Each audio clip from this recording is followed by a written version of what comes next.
Manchester میں رہنے والے پاکستانیوں کا وزیر خزانہ اسد عمر کے استعفے پر کیا کہنا ہے، آئیے دیکھتے ہیں۔ گورنمنٹ سے اکانومی نہیں سنبھالی جا رہی اور گورنمنٹ جھوٹ بول رہی ہے لوگ پبلک کے ساتھ، وہ اس استعفے کے ساتھ انہوں نے ایڈمٹ کر لیا ہے کہ ہاں واقعی ہم سے معیشت نہیں سنبھالی جا رہی۔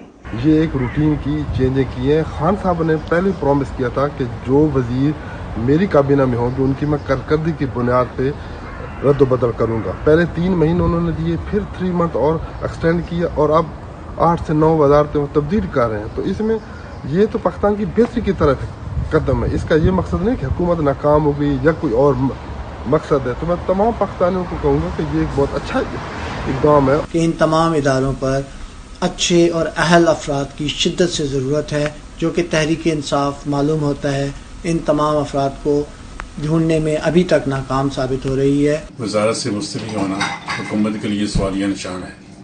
حکومت کا یہ نااہل وزیر خزانہ اپنی ناکامی کا، حکومت کی ناکامی کا منہ بولتا ثبوت ہے۔